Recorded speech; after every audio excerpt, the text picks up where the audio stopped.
1956. 105. À Gaston Gallimard, le 4 mai 1956. Mon cher éditeur et ami, vous ne pensez pas qu'il serait possible d'éditer un autre de mes ouvrages en édition de poche? À vous bien amicalement, Détouche. 106. À Louis-Ferdinand Céline, le 15 mai 1956. Cher ami, si je ne vous ai pas répondu plus tôt, c'est qu'il me fallait obtenir une réponse d'Hachette. Je viens seulement de la recevoir. Le programme des livres de poche est arrêté et on ne peut pour l'instant envisager d'y introduire de nouveaux textes. Je le regrette pour vous et pour la NRF. Croyez-le bien. Amicalement vôtre, Gaston Gallimard. 107. À Gaston Gallimard. Le 16 avril pour mai 1956. Cher ami, oh la triste nouvelle, déprimante, le programme des livres de poche est arrêté. Diantre, je parie bien qu'il est tout bourré de navets, vous le regrettez? Diantre encore, pour le prochain programme, n'ayez de cesse qu'il y figure un quelconque de mes chefs-d'œuvre, et faites-moi part au plus tôt que votre résolution est prise, s'il vous plaît. Rien ne peut mieux m'inciter à l'œuvre, car vous savez que l'art est difficile, qu'il n'aime pas tant qu'on le dit les non, amicalement vôtre, Détouche. 108. À Gaston Gallimard, le 20 mai 1956. Cher ami, il m'est venu une fameuse idée, je suis certain que vous serez d'accord, de faire paraître le voyage dans votre édition La Pléiade. À vous bien amicalement, Détouche. 109. À Louis-Ferdinand Céline, le 23 mai 1956.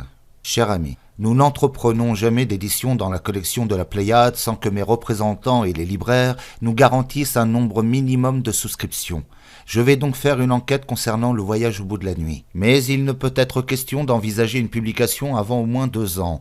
Nous ne publions que peu de volumes nouveaux chaque année et notre programme est depuis longtemps arrêté. Bien amicalement, Gaston Gallimard. 110. À Gaston Gallimard, le 24 mai 1956. Cher ami, je suis bien content de savoir que vous étudiez les possibilités. Premièrement, du voyage pour la Pléiade. Deuxièmement, d'un autre livre de poche. Que ceci me laisse bien du temps pour mon actuel manuscrit. J'ai décidé en effet, moi et mes représentants de ma tête, de ne rien publier de nouveau avant de connaître les résultats de vos enquêtes, méditations et décisions. Bien amicalement, Détouche. 111. À Gaston Gallimard, le 17 juin 1956. Mon cher éditeur et ami, puis-je me permettre de vous demander si vous avez pensé, premièrement, à l'édition de poche d'un de mes autres ouvrages, deuxièmement, à l'édition de mes chefs-d'œuvre dans votre Pléiade, bien amicalement vôtre, Détouche. 112. À Louis-Ferdinand Céline, le 19 juin 1956. Cher ami, vous êtes bien prodigue de gaspiller ainsi des timbres inutilement. Si vous aviez lu mes lettres des 15 et 23 mai, vous auriez eu la réponse à votre dernier billet. Je n'ai rien à y ajouter. De moi-même, je vous écrirai lorsque je pourrai nous satisfaire tous deux. Votre Gaston Gallimard. 113. À Gaston Gallimard, le 20 juin 1956. Cher ami, si j'étais comme vous, multimilliardaire, si j'avais comme vous gagné, je le veux, grâce à vos admirables efforts, gagné 80 millions l'année dernière, avec la seule NRF, vous ne me verriez point si hâtif et si harcelant, diable, que vous enverrez loin foutre, et pour le compte, mais hélas, je suis bien obligé d'être imprimé, par vous ou par un autre, l'épicier le demande, il a l'esprit Gallimard, vôtre, Détouche. 114. À Marcel Arlan, le 10 juillet 1956. Mon cher confrère, ne pensez-vous pas qu'au lieu de cet imbécile cafouillage, une voix pour le roman futur, l'illustribus aurait pu recommander les entretiens avec le professeur Y, en vente, peut-être vous l'ignorez, chez monsieur Gaston Gallimard.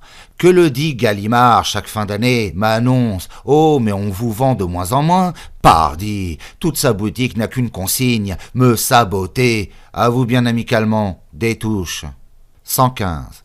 À Marcel Arlan, le 12 juillet 1956. Cher ami, Notre ennemi est nôtre, etc. GG est parfaitement au courant de ce que je demande à la NRF. Les fesses bien tassées sur ces 80 millions annuels. Il se fout pas mal de mes raviolis. Bon, les maquereaux de méninge sont bien plus fétides à l'usage que les pires maquereaux de morue. Ceci dit, évidemment, il y aura belle à revitaliser votre illustribus, où tous vos petits chichiteurs arrêtent pas de se toucher en tournant autour du pot, se retournant. Enfin, on verra, quand GG n'aura plus ses règles. Bien votre ami, LF Céline. 116, à Gaston Gallimard, le 24 octobre 1956. Cher ami, les vieillards, vous le savez, ont leur manie. Les miennes sont d'être publiées dans la Pléiade, collection Chiffrin, et éditées dans votre collection de poche, mort à crédit. Je n'aurai de cesse 20 fois que je vous le demande. Ne me réfutez pas que votre conseil, etc., etc., tout alibi, comparse, employé de votre ministère, messieurs soupes qui se lavent les pieds et jouent de la trompette, entre 2 vacances et 13 maladies, c'est vous la décision. Vous avez donc la bonté de me faire part de votre décision, ministre et homme d'affaires. Celle que je vous propose est excellente.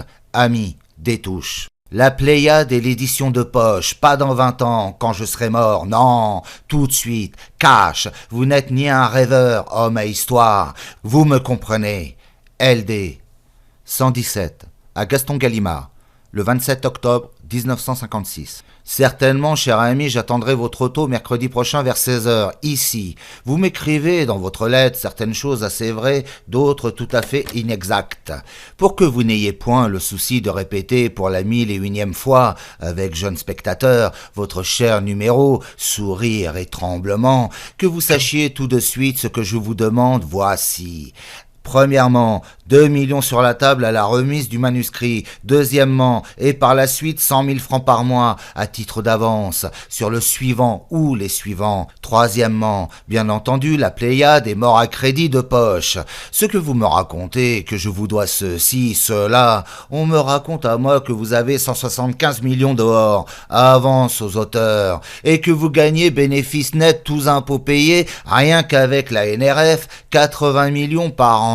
Sans en foutre un coup, que par ailleurs vous êtes milliardaire, sans en foutre un coup. Cela est loin de m'indigner. Ce qui m'agace, ce sont vos chichis. Je sais ce que c'est d'avoir le monde entier contre soi, pas simili, menottes au poignet. Je ne vous demande que du sous-salaire de sous-femme de ménage. Je vais pas implorer, on est conscient, on est posnant, milliardaire. À vous, bandits, à mercredi, LD. PS, une consolation, ma veuve est très malléable, vous pourrez lui racheter tout pour un boniment et une botte de rose. 118, à Louis-Ferdinand Céline, le 14 novembre 1956. Cher ami, j'aurais voulu vous écrire plus tôt, mais j'ai été absent de mon bureau. Tout d'abord, permettez-moi de vous rappeler ce que je vous ai dit lors de notre entretien à la NRF et ce que je vous ai écrit en octobre 1956. Un contrat est intervenu entre nous le 18 juillet 1951, par lequel, à l'article 5, vous accordez à la librairie Gallimard un droit d'édition pour votre prochain ouvrage portant provisoirement le titre « Féerie pour une autre fois » et un droit de préférence pour l'édition des 5 ouvrages à venir de votre composition. Ceci dit, comme suite à notre entretien, je vous adresse ci-joint un chèque de 500 000 francs et un contrat concernant l'ouvrage que vous devez me remettre dans quelques semaines, dont je vous demanderai de me donner le titre. Je vous verserai 500 000 francs à la remise du manuscrit et ensuite 100 000 francs par mois à dater de la publication en avril ou mai, selon votre désir et ce pendant 1 an. Vous savez que la publication d'un ouvrage dans le livre de poche ne dépend pas de la NRF, mais de Hachette. Je ne puis que le proposer, ce que j'ai fait pour mort à crédit en insistant. J'attends la réponse. Quant à une publication du Voyage au bout de la nuit dans la Pléiade, j'y tiens autant que vous, mais il faut que les libraires m'assurent une prise minima d'exemplaires. Là encore, j'attends une réponse de nos représentants. Mais je puis vous assurer que cette édition se fera. Il ne s'agit que d'une question de délai. Vôtre, Gaston Gallimard. 119. À Gaston Gallimard, le 18 novembre 1956. Mon cher ami, quel tentateur, quel Méphisto, quel éditeur, ô mes vertus, ô que je suis Marguerite, de votre bazar et de vos propos, vous comprenez bien que seul m'intéresse premièrement et tout de suite la Pléiade, deuxièmement tout de suite aussi l'édition de poche, le reste, vous le savez bien, diable, où je veux, tant que je veux. Méphisto, mort-moi que vous êtes, reconsidérez, je vous prie le tout, comme je, quarantaine, votre chétif envoie, parlez de délai à notre âge et par les temps qui courent, délire et folie, à quel débile manteau avez-vous l'habitude, vous m'effarez, votre bien sincère, Détouche. 120, à Louis-Ferdinand Céline, le 20 novembre 1956.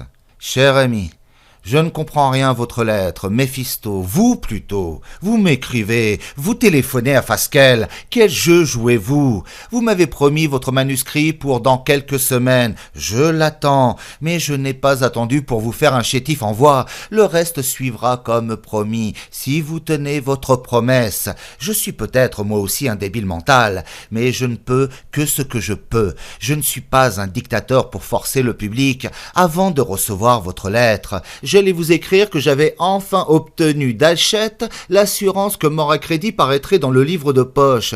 Ne soyez pas aveugles, ne compliquez pas nos relations et comprenez que j'ai toujours cherché à vous satisfaire.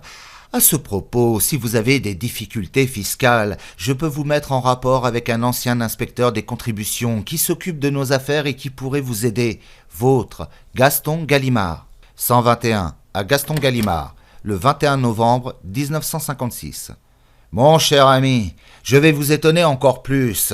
Je suis un type dans le genre des Ben Gourion. Ben ne veut pas lâcher son Sinaï avant qu'on lui ait donné 2 petits îlots. Moi, je ne lâcherai pas mon Sinaï avant qu'on m'ait donné, premièrement, la Pléiade, deuxièmement, l'édition de poche. Pour l'édition de poche, vous me répondez très nuageusement. Vous ne me dites ni la date, ni la somme, ni quel livre. Pour la Pléiade, vous ne me répondez rien du tout. Rien du tout, c'est non. À vous bien amicalement, Détouche.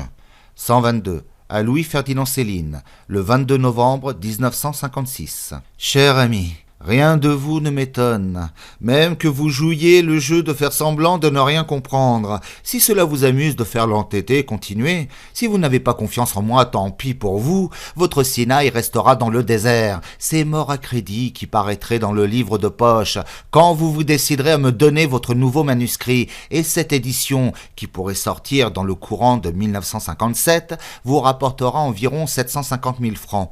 Vôtre, Gaston Gallimard. 123. À Gaston Gallimard, le 28 novembre 1956.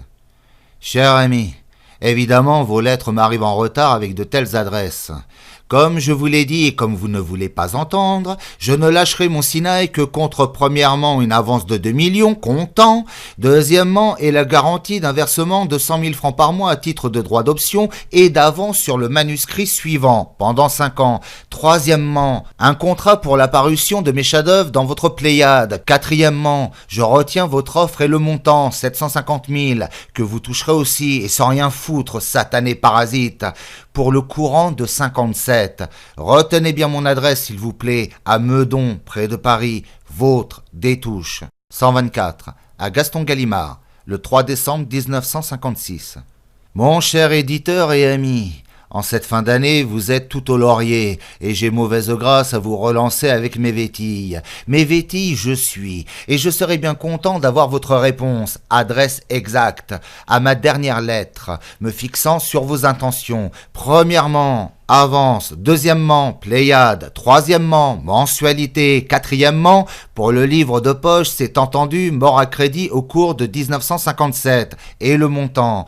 J'attends votre réponse pour disposer de mon Sinaï, pas désert du tout, à vous toujours aussi sincèrement, Détouche. 125. À Gaston Gallimard, le 12 décembre 1956. Cher ami, Divers amis très au fait des choses de l'édition me font remarquer avec quel soin vos opuscules publicitaires ne parlent jamais de mes livres. C'est une tactique, évidemment, la même qui vous fait foutre 300 millions par an à l'eau pour la publication de romans parfaitement inutiles, illisibles. Il m'est venu, moi aussi, une idée que je vous donne pour ce qu'elle vaut. Puisque vous publiez une série blême et une série noire, pourquoi pas une série glorieuse et une série honteuse? Ainsi, tout auteur aurait chez vous sa place. Les glorieux, Dieu sait si vous n'en manquez pas. Les honteux, je m'y verrai bien sûr en tête de collection. Vous n'auriez ainsi rien à craindre des glorieux. L'harmonie rue Sébastien. À vous bien amicalement, élève Céline. 126. À Roger Nimier, le 19 décembre 1956. Mon cher ami, joliment touché par votre si revigorante et affectueuse visite. Hélas, il est un carré de la ville bien revêche, stérile et hostile et con à toute entreprise, même profitable et bien indiqué, c'est le carré Bottin, une poubelle et beaucoup plus fructueuse, un conglomérat de bas de plafond irrémédiable. Que vous avez de la tablature, celui qui a eu l'univers entier à ses trousses, et au gnouf, vous pensez se rit de ces maringouins, 1000 façons de les perdre dans la merde, 10 000 pieds, mais plus intéressant est de ne pas vous perdre. Ce sera ardu. Le petit coin en chef, j'ai nommé Gaston, est inépuisable en sottises astucieuses, à vous faire tout vomir. Vous verrez, et menteur, et lassant, et chinois, et inutile. Toujours est-il que dès que l'ours sera sur ses pattes, il ira quelque part, chez lui, si les conditions, sinon ailleurs, illico. Bien sûr, nous vous attendons tous les deux, au plus tôt. On vous embrasse, LD. 2 millions, 100 000 par mois, pendant 5 ans, avance. La Pléiade, édition poche, mort à crédit. 127, à Roger Nimier, le 21 décembre 1956. Mon cher ami, je l'ai écrit au paltoquet Gaston que ses employés sortaient de Courteline, autant que messieurs Soupe, qu'ils se lavaient les pieds en jouant de la trompette au lieu de travailler. Paulant, cette formidable Lima joue aux soucoupes. D'ailleurs, que ferait-il? Pourvu que le petit paltoquet foute ses 400 millions à la scène, n'allez pas troubler ce splendide vivarium.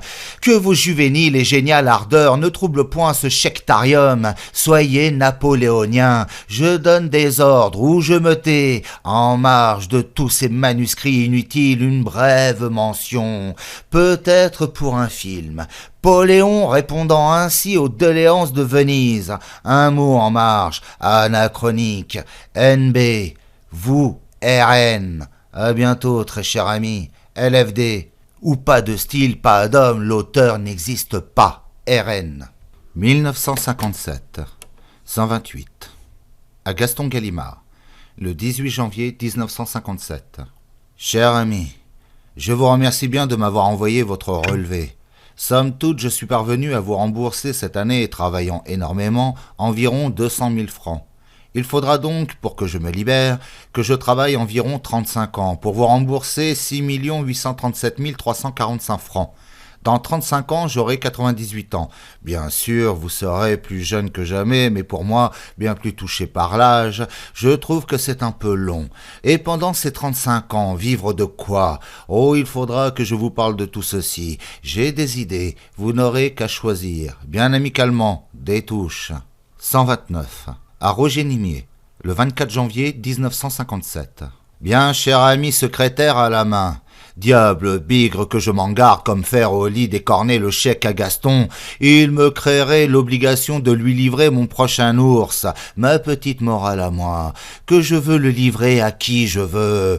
M'intéresse chez Gaston, je lui ai écrit la Pléiade et une édition de poche, et 100 sacs par mois pendant 5 ans, le temps de lui livrer mon prochain. Plus de briques tout de suite, voilà mes très honnêtes requêtes. S'il en veut pas, zut, zut, mes rivaux pour la Pléiade, à la niche. Un seul a-t-il été en tôle? A-t-il payé le monument? Bande de tricheurs, faux fuyeurs, frôleurs, bon à l'ape, au boulot, tas de farceurs zéro. À force de me couvrir de silence, je n'existe plus. Et merde, et précisément, la Pléiade me console un peu, je vous l'ai dit. Je sors de la littérature pour entrer dans l'ameublement. Il n'a qu'à faire le coup en douce, contraint par ma propre vacherie, cédant au chantage, etc.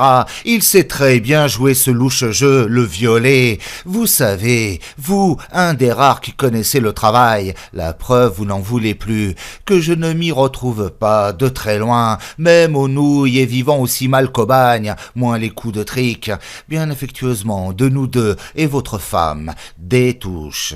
130, à Roger Nimier, le 25 février 1957. Bien, cher ami, voulez-vous être assez aimable de dire à Gaston que j'ai mis ce matin même son chèque 500 sacs à l'encaissement?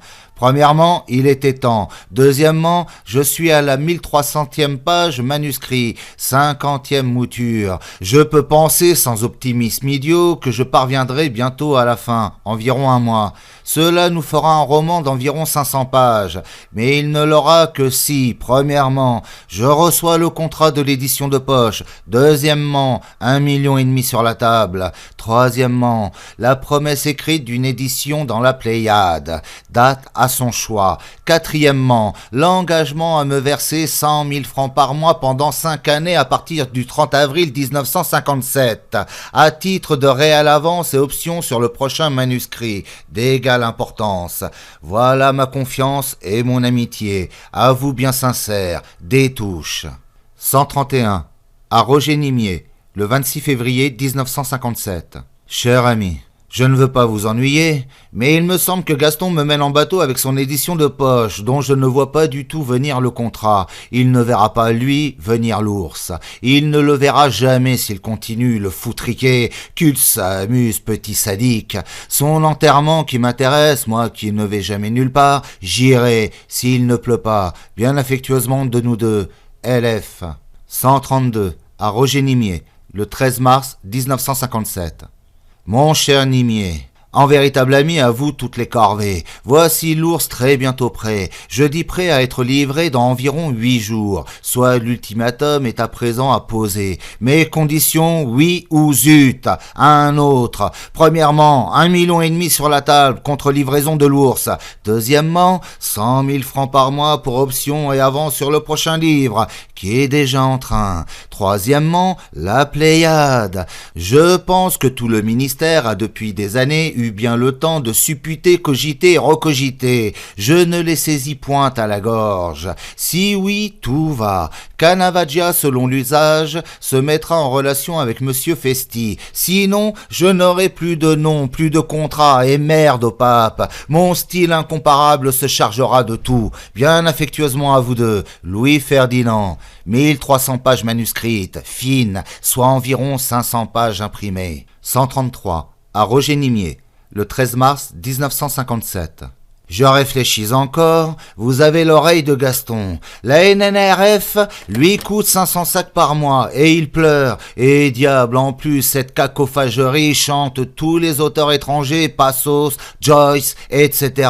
Tous, sauf les Français. Et moi, jamais, pour rien au monde, ni vous. Il y a bien sûr de bonnes raisons. La fouet théorie m'a expliqué. Pudeur, modestie, élégance.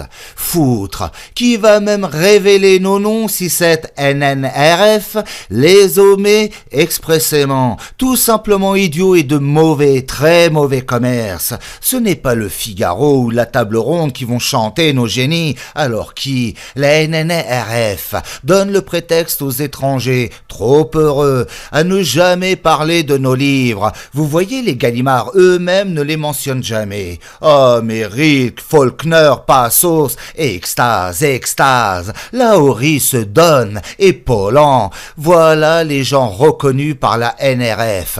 Pour eux, Gaston y va de ses 500 sacs par mois. Quand je dis qu'il sabote ses auteurs, je ne dis rien que d'évident. Aucune publicité et le silence absolu de son propre torchon. Il fait ainsi plaisir, j'admets, à Marcel et Jean, dont les œuvres complètes en papier cul trouveraient à peine amateurs dans les WC périphériques.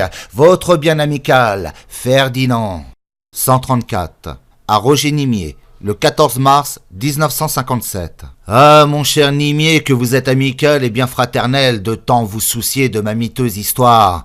Mais là, s'il s'agit de défendre mon bœuf, ou crever sous les rires de tous ces salauds qui m'ont fait tant de mal, et réduits à la mendicité, ils peuvent donc s'attendre à un pancrace à mort. Tout jusqu'au Niouf n'est que j'en foutrerie. Les choses sérieuses commencent au Niouf. Donc, Larbeau ou sans Larbeau, je veux la Pléiade, je veux 1,5 million sec et 100 000 francs par mois pendant 5 ans, moyennant quoi je leur donne à imprimer sec aussi, le manuscrit terminé, fin prêt, ouvragé comme ces idiots n'en voient jamais, eux qui n'impriment jamais que de vagues indices de romans, balbutiés par des gens qui ne sont pas faits pour, d'où 400 millions de gaspillage par an, le scandaleux velléitaire Gaston. Tant que je possède la Camelote, je tiens le bon bout, après les goujats s'en donneront, tout le sabbat des ratés. Vous pensez bien, je connais trop ces bandits, que toutes mes mesures sont prises.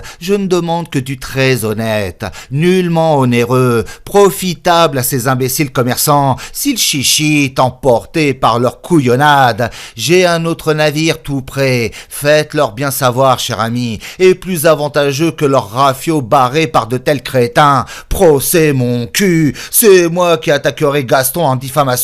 25 millions de dommages. Ce paltoquet doit avant de mourir apprendre à vivre. Bien affectueusement de nous deux, Louis Ferdinand. 135.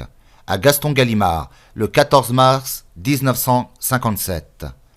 Mon cher éditeur et ami, le Sinaï est terminé, je suis prêt à vous le livrer, mais vous connaissez mes conditions, je vous les rabâche depuis des années. Nimier les connaît. Donnez-moi, je vous prie, votre réponse.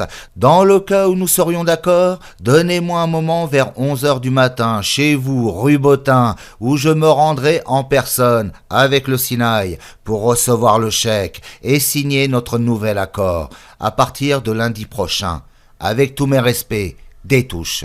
136. À Roger Nimier, le 17 mars 1957.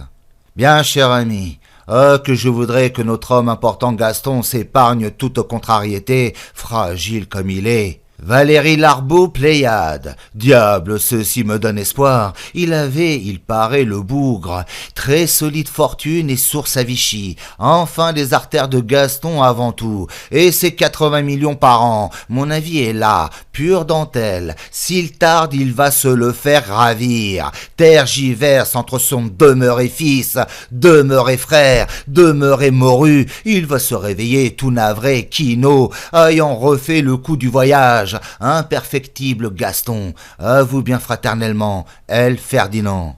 137. À Roger Nimier, le 20 mars 1957. Bien sûr, cher ami si dévoué, que je m'attends à ce que ces commerçants si hébétés, qui foutent 400 millions par an à la scène en pur enfantillage, me chipotent infiniment sur des bouts de millions, et remportent victoire. Facile. Heureusement, grâce à vous, ils me laisseront quelques spaghettis et sardines. Les gens ne m'étonneront jamais. Si vous décrochez la Pléiade, eh bien qu'ils y gagnent, vous aurez accompli un exploit tibétain. Leur sottise à ces hauteurs. Il me tarde qu'ils se décident surtout parce que Miss Canavaggia donne des signes de grand épuisement et menace d'aller récupérer au diable Vauvert, Suisse ou Venise, et qu'il m'embêterait bien de ne pas l'avoir là au moment des corrections si les choses s'arrangent. On est content d'appartenir à cette espèce disparue de roture qui n'avait droit absolument à rien qu'à crever en travaillant et se taire.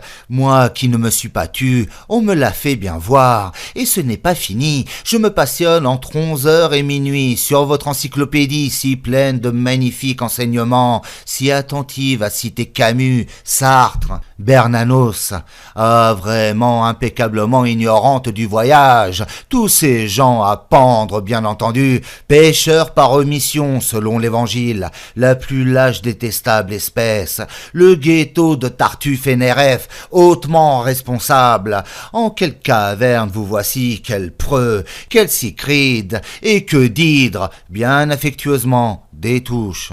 138. À Louis-Ferdinand Céline, le 20 mars 1957. Cher ami, vous m'écrivez uniquement par entêtement. Pourquoi ne voulez-vous pas réfléchir objectivement à ce que moi je vous écris? N'ai-je pas cherché toujours à vous être agréable? Vous ne pouvez pas douter de l'importance que j'ai toujours attachée à votre œuvre. N'ai-je pas, comme vous le désiriez, publié Le Voyage au bout de la nuit et Mort à crédit dans le livre de poche? Tous ici, nous souhaitons que Le Voyage au bout de la nuit figure dans la Pléiade. Personnellement, je considère que votre livre marque une date et qu'il est un véritable classique contemporain. Et ce ne sont pas là de bonnes paroles, mais il y a une question d'opportunité à considérer. L'opportunité, c'est que les livres se vendent. Quel intérêt pour vous à ce qu'ils se détériorent dans des casiers? Il se trouve que Normand s'est mal vendu. Je n'ai pas signé un pacte avec Ben Gourion et Staline pour freiner cette vente. J'en ai supporté les conséquences comme vous. Actuellement, je crois au contraire que votre prochain livre sera infiniment mieux accueilli. Cela ne pourrait que rapprocher votre publication dans la Pléiade, qui, je vous le répète, me paraît légitime et souhaitable. Vôtre, Gaston Gallimard. 139. À Gaston Gallimard, le 21 mars 1957. Cher ami, votre lettre aussi confuse et si cachotière, vraiment blabla et NRF, demande à être déchiffrée cliniquement. Si je m'y retrouve, je pense que vous voulez me dire, premièrement, que vous ne me prenez pas dans votre Pléiade, deuxièmement, que vous voulez bien de mon actuel manuscrit, mais sans rien plus m'avancer. Évidemment, je vous demande de me confirmer ceci en style net, et non en débile mental à débile mental, que je sache quel parti prendre. Le manuscrit est là, je n'ai pas l'intention d'en faire des papillotes. À vous amicalement, des touches. 140. À Roger Nimier, le 6 avril 1957. Mon Dieu, comme il aurait été plus simple de promulguer une loi. N'auront droit à écrire des livres que les écrivains de la Résistance. Tout serait dit. Le vœu de tous les bons vroanzés. Que cela nous épargnerait de zizanies idiotes et de motifs de cabotinage pour et contre. Fatigue. En attendant que le foutriquet me glisse dans la Pléiade, ou malheur à lui, je méditerai en Israël rien que pour l'emmerder. Positif. À vous deux, bien affectueux, LF. 141. À Roger Nimier, le 20 avril 1957.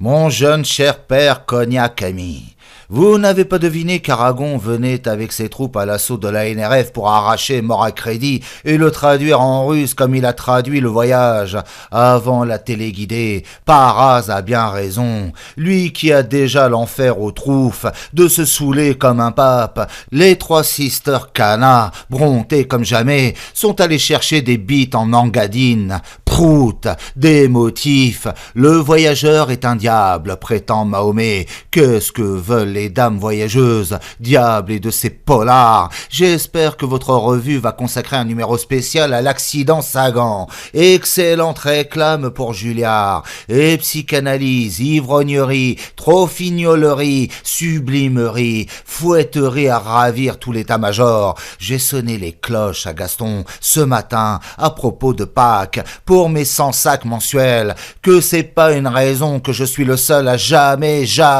relaxer pour me faire sauter à la corde. Le paltoquet m'a assez eu, luxé de la Pléiade, ma seule ambition est les palmes académiques, Nîmes, sa grosse maintenon suceuse en noir pavoise, je veux être parrain du 4e, Madame Gordon à mon bras, je rigole pas d'alcool moi, j'ai le rire aux nouilles, on vous embrasse bien, LFC. 142.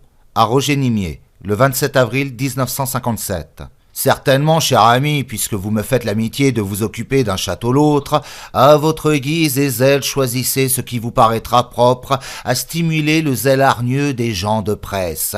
Depuis que je les vois se ruer sur de tels navets, je me dis que j'ai pour moi au moins la saveur d'être bien rebutant, donc plein pouvoir. Je comprends le charme de ces vacances alsaciennes, comme la rue Gaston va vous paraître déprimante, et tous ces manuscrits qui vous guettent, vous veulent anéantir, émasculer, polaniser, vous la faire gagner votre vie et vos savoureuses vacances, manuscrits pervers mécaniquement, bien votre ami, des touches.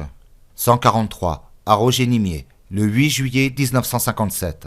Mon cher Roger, il est temps que Gaston y songe, d'établir un service d'estafette entre la NRF et Meudon, par gardes municipaux à cheval, par exemple, ainsi qu'autrefois la navette que j'admirais entre la Chambre et le Sénat, plus haut encore et plus près entre le duc de Bassano, dont la maison jouxte la mienne, et le Louvre, par Hussard de la Garde, et par l'allée même que vous empruntez quand vous venez au début des saisons me voir.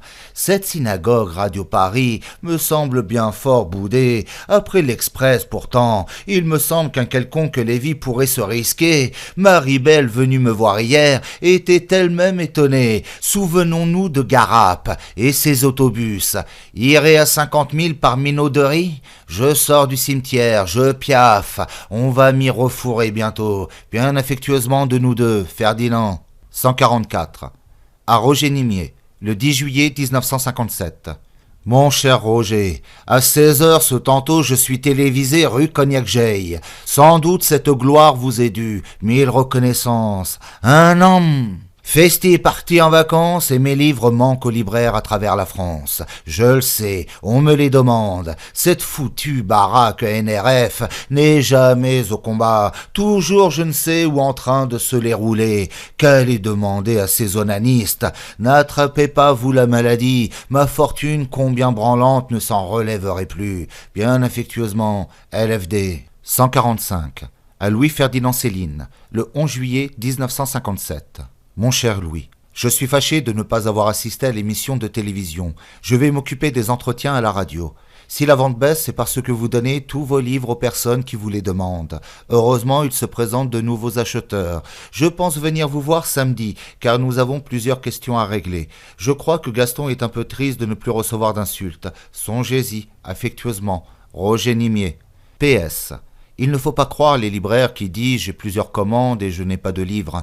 Ils ont autant de livres qu'ils veulent, s'ils les commandent, ce qu'ils ne font pas la plupart du temps. Dieu sait qu'Hachette et Gallimard ne sont pas des éditeurs parfaits, mais les libraires sont encore plus paresseux. D'un château l'autre ne manque pas, et s'il faut le réimprimer pendant le mois d'août, nous pourrons le faire. L'absence de Festi ne sera pas gênante. 146. À Roger Nimier, le 30 juillet 1957. Mon cher Roger, ah l'exclamation conne, ah ces trois petits points, c'est un impressionniste pointilliste comme Seurat, et regardez ce que ça vaut un Seurat. Réponse du con, vous croyez? Bien affectueusement, LFC. 147. À Roger Nimier, le 31 juillet 1957. Mon cher Roger, en gros les êtres humains se divisent en deux sectes. 1. Les voyeurs et 2. Les exhibitionnistes, tout aussi fumiers les uns que les autres. Mais il se trouve que je suis des voyeurs total, pas du tout exhibitionniste. J'ai l'horreur absolue d'être vu, ou pour être de théâtre, auteur ou acteur, il faut être de théâtre. Tous les charmants auteurs que vous me citez sont des êtres à la fibre de théâtre, comme des femmes qui, vous le savez, sont toutes exhibitionnistes, essentiellement. Ce don de paraître m'a été absolument refusé. Je ne me trouve à mon aise que dans l'archi-arrière-coulisse, à tout entendre, tout voir, ne jamais parler. Cafard, cloporte, scolopendre, mais combien? Bien affectueusement, LFC. 148.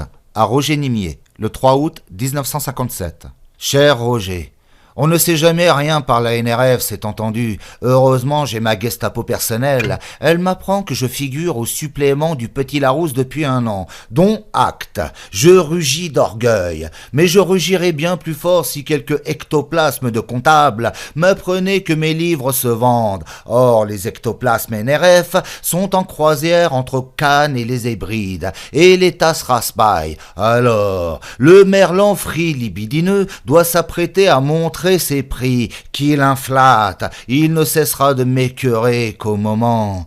Votre fidèle, Louis. 149.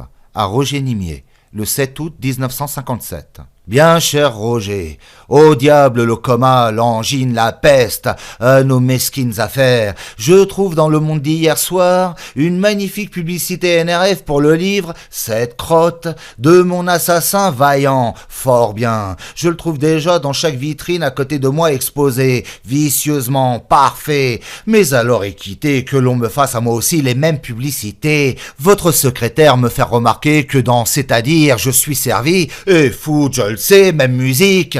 La publicité que je me fais moi-même, et dont tous les bons à la NRF, mes assassins compris, entendent du même coup profiter. Je connais toutes les musiques, et je vois venir celle où mon assassin vaillant sera champion de la boutique et autres tutti-quanti, rassureur des coffres. Sortez du coma, Roger, pour l'amitié que je vous porte, encore 1000 choses à vous dire. LF 150 à Louis-Ferdinand Céline, le 9 août 1957. Mon cher Louis, je ne savais pas que Roger Vaillant était le Vaillant dont vous parlez dans D'un château l'autre. Il faudrait que vous m'expliquiez comment il a été votre assassin. Je ne puis pas demander une publicité dans Le Monde pour le moment. Premièrement, le prospectus a coûté 10 fois plus cher que les publicités qui risquent d'être faites pour Vaillant. Nous avons choisi un mode de lancement chez les libraires plus onéreux, mais qui sera sans doute plus efficace. Deuxièmement, cette publicité Vaillant paraît de toute façon à un très mauvais moment et me semble une erreur. J'ai lu de plus près l'interview de C'est-à-dire. Je crains que personne n'y comprenne rien, à l'exception de 5 initiés. En particulier, Paras déraille complètement en pensant que l'Express allait donner de l'argent. D'une part, il n'en a pas proposé, sachant bien le lancement qu'il procurait au livre. D'autre part, ils ont fait dans Le Monde, précisément, une très grande publicité sur vous, avec votre photographie en prophète. Mais là-dessus, les gens feraient mieux de s'adresser à moi plutôt que de vous ennuyer ou de raconter n'importe quoi. Ceci entendu, Paras est très gentil, et comme il a dû recevoir au total 3 ou 4 exemplaires de votre livre, je pense qu'il l'a lu et qu'il l'a aimé.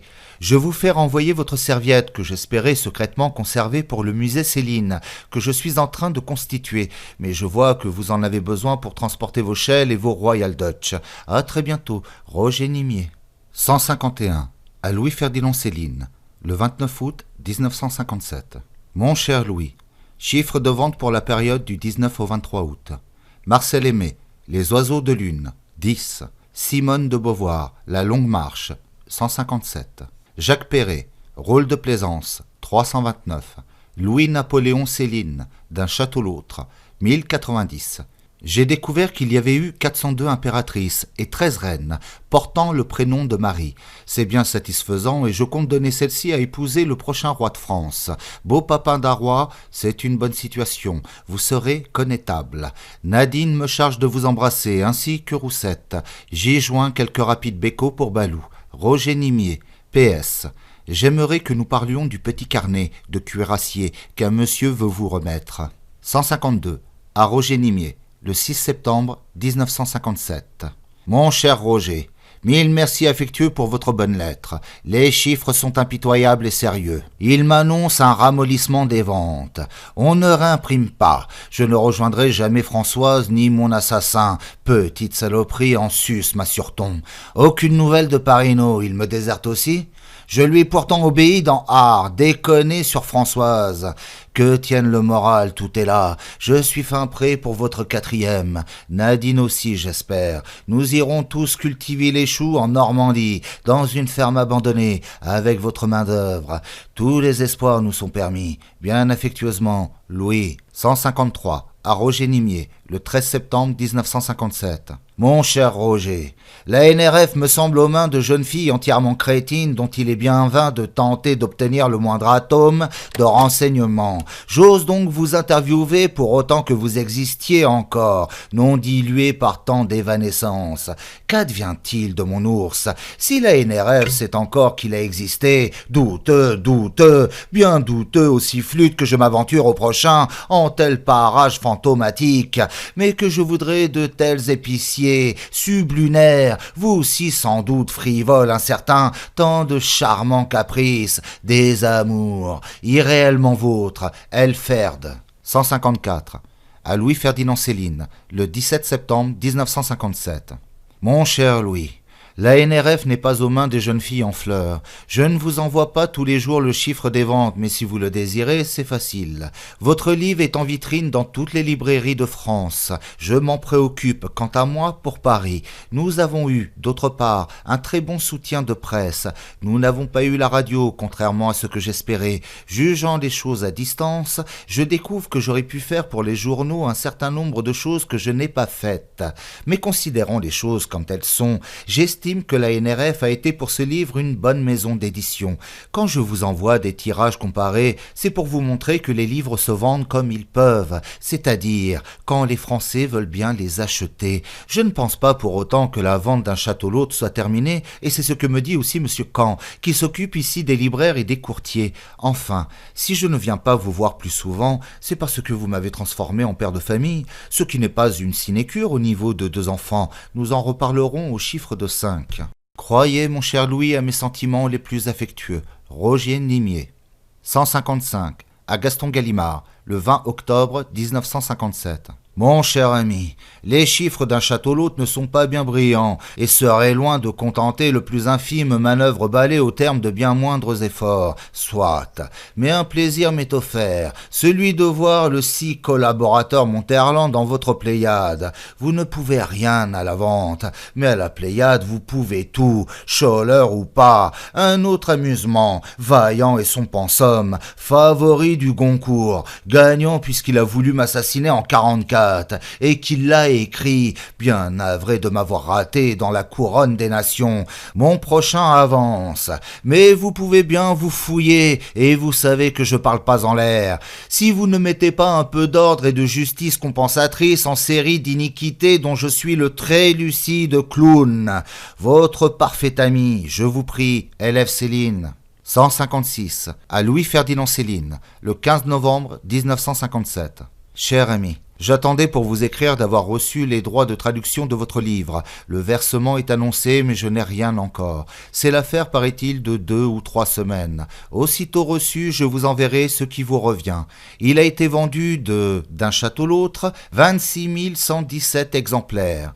J'espère qu'il n'y aura pas de retour. Bien amicalement, Gaston Gallimard. 157. À Louis-Ferdinand Céline, le 28 novembre 1957.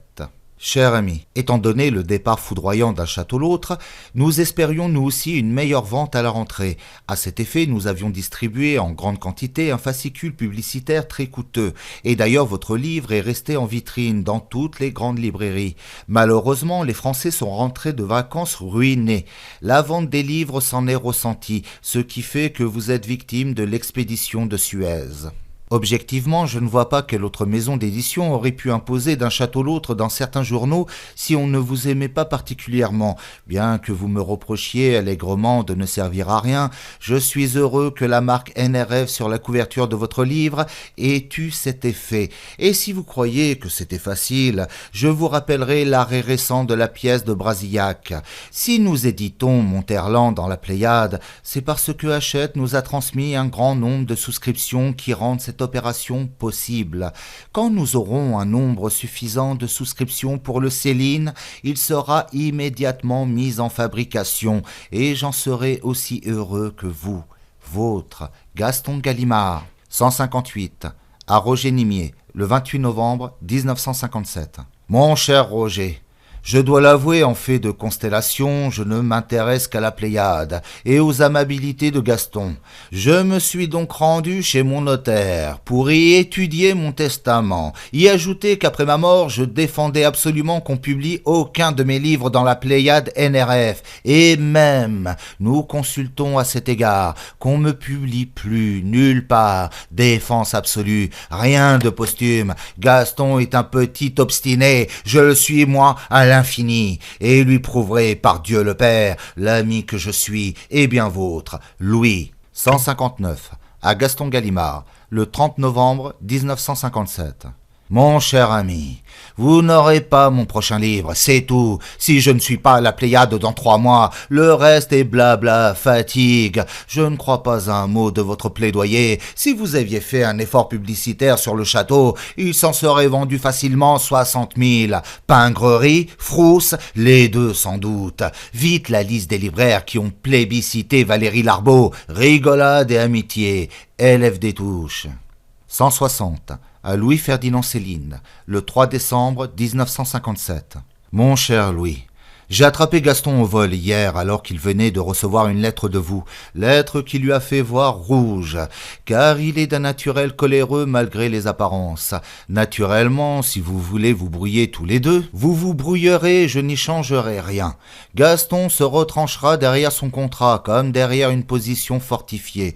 La Pléiade sera dans l'eau, alors que pour le moment, me direz-vous, elle est dans les nuages. Je suis navré de jouer les conciliateurs, ce qui ne correspond pas à mon caractère, mais en l'espèce, je ne vois rien d'autre à faire. J'ai récupéré ma voiture et j'irai vous voir incessamment. Roger Nimier.